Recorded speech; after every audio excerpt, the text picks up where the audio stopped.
Good morning, I am Joe Neerman, aka Good Logic, here from the Diddy trial, trying to give you a New York litigator's perspective as to how things are unfolding inside the courtroom. Today is day one and the jury was sworn in at 10:20 a.m. That was followed by nearly 30 minutes of instructions from the judge before opening statements began. Now, Diddy faces 5 criminal charges. The first charge is for racketeering, which carries a maximum of a life sentence. The second and third charges are for forcibly sex trafficking 2 different women, who we would soon learn will be identified as Cassie and Jane. Their names will undoubtedly run rife throughout this trial. The penalties, if convicted on those charges, would be a minimum of 15 years apiece and a maximum of life sentence. The fourth and fifth final charges are for interstate prostitution, transporting for purposes of prostitution across state lines. Those charges carry a maximum of 10 years apiece. Now, the attorneys of both sides here are very skilled teams. This is as elite as you can get with respect to just well-developed skill within the courtroom and as far as how to present a case. And the battle line seems to be along the lines of consent. I'm here as litigator to tell you what I can see reading between the lines as I'm watching these two teams work furiously to meet their competing objectives. It started with opening statement from the state, and the assistant district attorney who got up there, who I'm not going to kid you, no one in the viewing room with me was aware of her name, and she failed to introduce herself.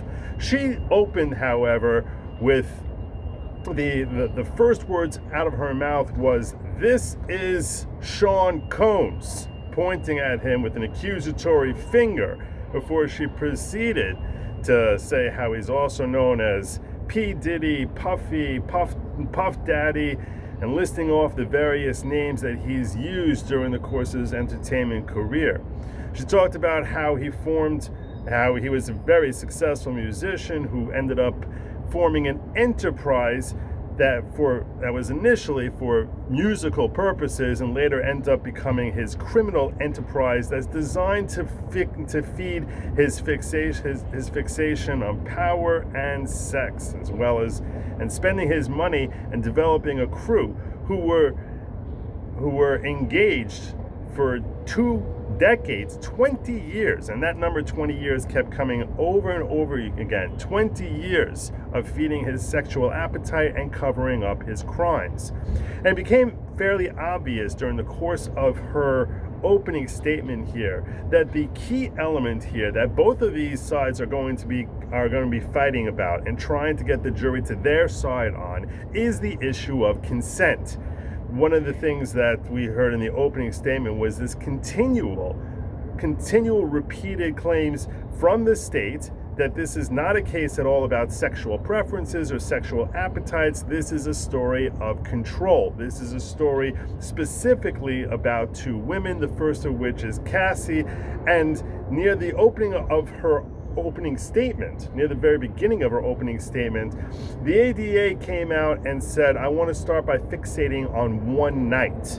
We have 20 years of abuse, but let's just focus on one night." And she went into detail describing one night in the life of Cassie when she tried leaving P. Diddy, I'm going to call him Diddy. It's interesting to note, by the way, that both the prosecution and the defense continually refer to him as Sean Combs, which I thought was an interesting strategic element to this, that perhaps from the state's perspective, they want to refer to him as Sean Combs in order to take away from whatever star luster that the jury may feel from being in his presence, which has been referred to as being an intimidating presence, that perhaps they want to try and make them feel less of his inherent star power that he's amassed over the last 20 to 30 years.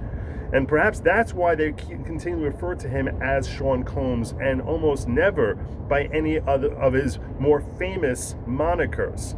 Similarly, as we'll see when I'm detailing how the defense approached it, they only referred to him as Sean Combs, trying to presumably to humanize him. That's how I took it, to make it seem as if he's not someone who is some mega star. He's not someone who is the king, as the state referred to him. He's a guy who has perhaps a violent side, which they will concede to ultimately, but that what we're dealing with here is not a criminal enterprise or consistent with the charges that have been brought against him for racketeering or for sexual trafficking.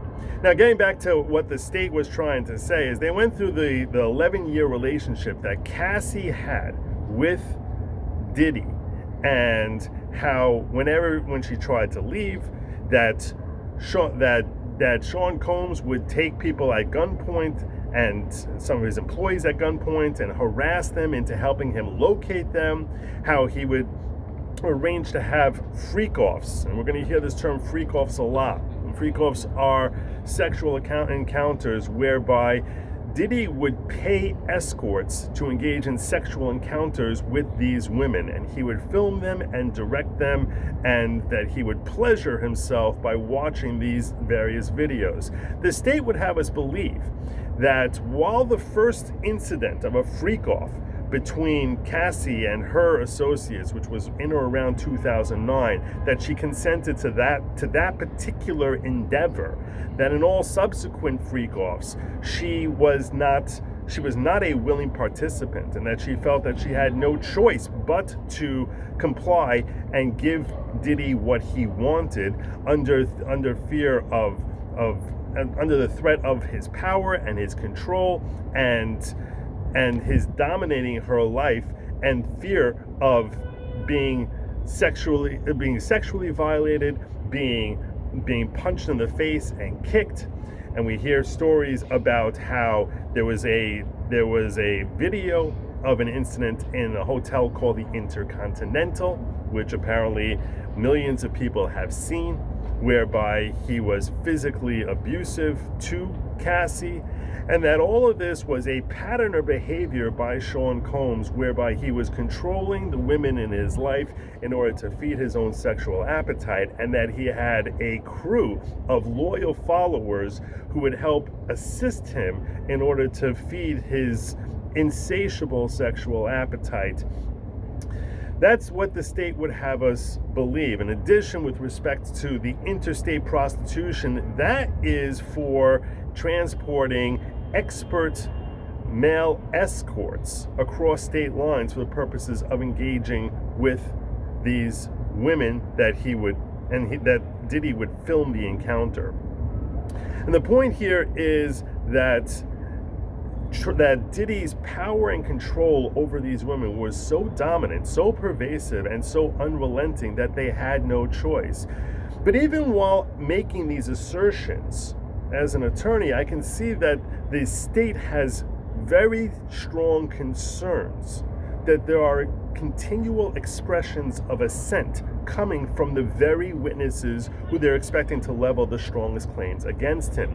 Meaning that there are multiple periods that when we're looking at videos of these freak-offs, and the jury is going to be shown some videos of these freak-offs, that the state wants us to believe that they were under threat of extortion, of humiliation, that their videos would be released to the public, and that they had no choice but to comply, and that ultimately Cassie herself would help arrange these freak-offs in order to satisfy Sean Combs and in order to protect herself.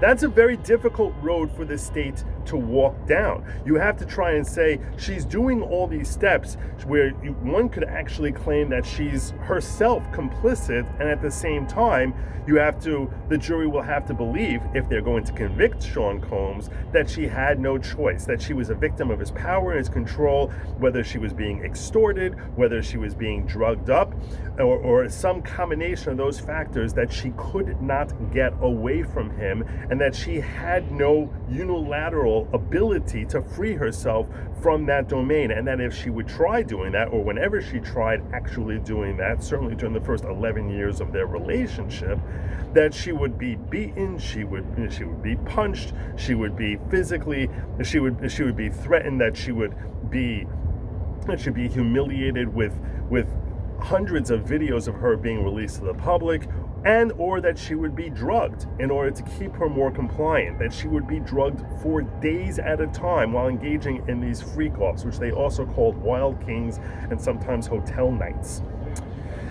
Then they talked about Jane. Now, Jane's relationship began in 2020 and continued for several years, and the state tells a similar story with respect to her. Retelling an incident that happened, they say, less than a year ago, when he got exceedingly physical and violent with Jane, and that she too had no choice but to comply with the lurid demands that Diddy would continually drop upon her, similar to what we see with Cassie.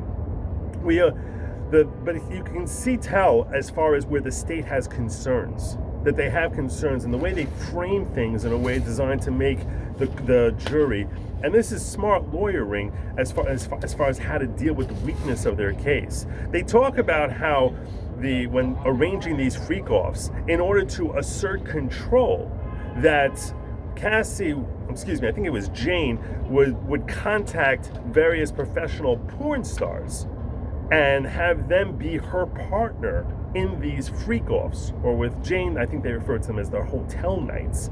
And they said, and the state said that was her way of asserting control. You can envision that during the course of this trial, the state will struggle to establish how it is that these women, who may very well be victims of Sean Combs, were the ones arranging it and selecting their own partners. It is likely to be a difficult sell for the state to try and convince the jury that indeed they were completely under the control and duress and fear of extortion. And that's precisely where the defense went when they gave their opening statement. During the course of Tene Garagos's opening statement, she tried portraying Sean Combs as being a self-made, wealthy man who made every dollar for himself and changed the music industry, and that he had issues with his relationships as well. And you can see where the defense has their fears. They were very open and candid that when he takes drugs or he gets jealous, that Sean Combs can become very violent. One of the things that the defense one of the tightropes that the defense needs to walk upon is to try and get the jury to separate issues with domestic violence and other crimes, things that are terrible, horrible things that Diddy admittedly has done to these women.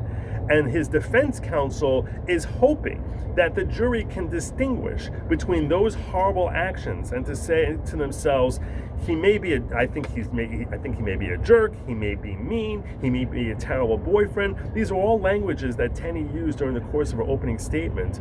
But that does not mean that he was part of a racketeering enterprise. That does not mean he was sexually trafficking people. That does not mean he was transporting prostitution across state lines.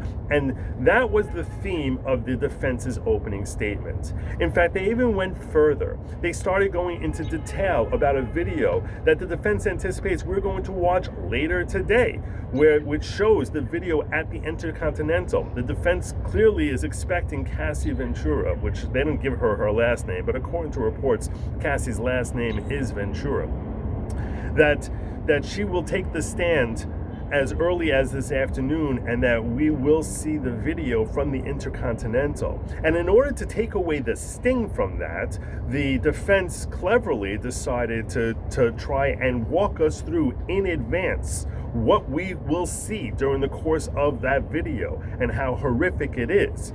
And what the defense wants us to think about is that this is a case of domestic violence. It's not sexual trafficking. That the fight from the perspective of the defense is about a phone and images on a phone, or conversations that Jane was that Cassie was having on her phone, and that Sean Combs was jealous.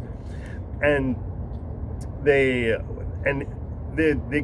defense has spent at least a half hour detailing all these different terrible things about Sean Combs, saying this is terrible, this looks awful, we know you're probably going to hate our client, we know you're probably going to think that he's ugly and terrible, and maybe he is, but you need to focus on a couple of things. And what they want the jury to focus on is this is not racketeering, this is not sexual trafficking, and that all of the people who were involved with Sean Combs, all of the witnesses who were testifying against him, all wanted something from Sean Combs.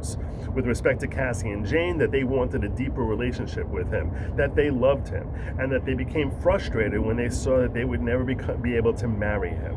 And that she asked the jury to keep asking you to be looking into themselves and asking, what was this person's motivation for staying? What is this person's motivation for talking now? And she was hoping that the jury will conclude. She made the assertion that the jury will conclude that the motivation has always been about jealousy and envy, or with respect to many of these people, money. That instead of going to the police, they ended up going to civil attorneys and asking for great sums of money in order to stay quiet. That was the heart of what the opening statements were about. There's a lot more detail that I plan on breaking down later today during my live stream. I hope you're going to tune into that. I am Good Logic, and I will be reporting on this every day. Please like, share, subscribe, hit the bell so you get notifications of every video I drop, and you'll know when you can get further updates on this case. Thank you so much, and Godspeed.